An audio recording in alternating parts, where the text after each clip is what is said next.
I'm here with Dr. Malcolm Turnbull, a former teacher, historian, and a current research fellow at the Youth Research Center here at the Melbourne Graduate School of Education. Thank you very much, Malcolm, for doing this interview. Malcolm has done extensive research and work with socially marginalized groups, but in particular, I guess you have been working with the Center for Multicultural Youth over the last few years, and you have a lot of experience in working with young people from culturally and ethnically diverse backgrounds. So if I may start by asking you the first question, and that is, why do you think the question of ethnicity is an important question worth attention and discussion? Well, certainly ethnicity matters from the point of view of the large numbers of migrants and refugees who've been coming to this country. And this has been for the last generation. Well, in fact, Australia's been a land of immigrants throughout its history, and particularly since World War II. But given the global chaos of this last 20 to 25 years, I think it's become a much more visible presence in this country. And in particular, in recent years, the arrivals of significant cohorts of refugees in this country who are settling all over Australia. Initially, it was in urban centres. More and more, the push has been for these people for these groups to settle in regional centres.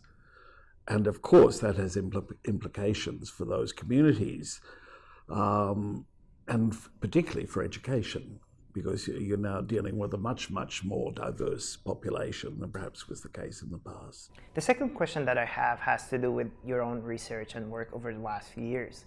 What are some insights from your work and research with young people from culturally or ethnically diverse background? Young people come here with very high expectations and aspirations, and the reality when they get here is perhaps not what they expected. There are a lot of challenges associated with settlement in this country: language barriers, lack of familiarity with the service system, lack of financial resources, lack of information on educational or employment pathways, and difficulty navigating the application process, navigating Centrelink, for instance. And the young people come here in many cases. We're dealing with young people, say, from war-torn areas of the world, and they bring with them the legacy of trauma, the legacy of those experiences, and that to some extent is compounded by Australia not perhaps being what they had expected. What has been wonderful, some of the work that I've been involved with, is the work of the Centre for Multicultural Youth in setting up programs to assist young people, programs addressing disengagement, for instance. The Young African Men's Project, which ran in Brimbank and surrounding areas for 5 years from 2009, focused on very marginalised young men. In some cases, young men who were homeless, young men dealing with alcohol, drug issues, young men who'd become familiar with the justice system. That program, because of the duration, it was originally a pilot, but they were able to get ongoing funding for it. Because of its duration, they were able to see real change in the lives of some of those young men. They were able to get young people into training. They were able to get young people back to school. They were certainly able to get young people into rehab. That was a very successful program. One of the byproducts of that was also that the workers on that program were able then to liaise with other services in the region and effectively build the capacity of those services to deal with the very, very differing cultural values of some of these young people. And in the past, young people have found themselves reluctant to deal with mainstream services or lacking in information on how to deal with mainstream services, and have felt they've been pushed on, they've been sort of pushed aside by services which really haven't understood what they need. And the services themselves, of course, are very pressed. one of CMY's big things has been to empower those services and to educate those services on what is needed by some of these immigrant communities. What are some of the emerging areas in research and policy in relation to ethnicity and education? Complaints have been made in the past that schools are not haven't kept up with specific cultural needs of young people and new arrivals. What I'm seeing in a number of the schools I've visited is very heartening. In particular, schools in the western suburbs here are actively inviting groups like CMY to come in and do in-school programs with young people, cultural awareness. For instance, there are some terrific programs being run, mentoring programs within the Pacifica community in that regard. And these programs include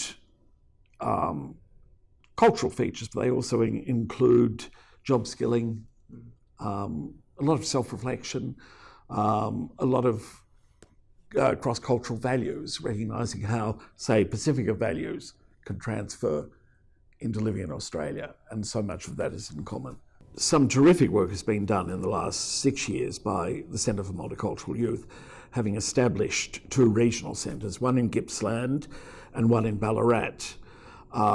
They've delivered programs directly to young people, in many cases sort of assisting young people with referrals if that's needed. In other cases, helping young people celebrate their diverse cultures, providing training and leadership for young people so they can represent themselves in those communities. Also, a very strong element is being able to then to skill up the local services who have to keep pace with the arrival of these young people. The other question that I'd like to ask you is, what role do you think teachers can play in addressing and tackling some of the inequities that arise from ethnicity? One thing teachers can do is actively celebrate the different cultures they work with. I'm seeing some schools where clearly the message has got across that, people are people, we're all here together, and that is terrific to see. We're not seeing cleavages between different groups of people. In some cases, young people come here and they actually don't want a lot to do with their original culture, their home culture. They want to become Australians, very definitely. In other cases, there's a very strong desire to celebrate that ethnicity. And schools are able to nurture that to some extent. As I mentioned earlier, I think Centre for Multicultural Youth, and certainly in Ballarat and Gippsland, an on-campus program, I think it's called My Life, where workers go out and actually work with young people who've chosen, I think it might be during their well-being element of the timetable, and they get together and discuss issues. One interesting example was a young Muslim boy, newly arrived at school, hadn't really worked out that there were other Muslim young people there, and he felt intimidated to go to the cafeteria and ask, is there ham on this sandwich, whatever. Well, he found, in fact, he had peers there. My last question is about the advice that you would perhaps give a teacher who's entering the profession and who will be working with the students from culturally or ethnically diverse backgrounds.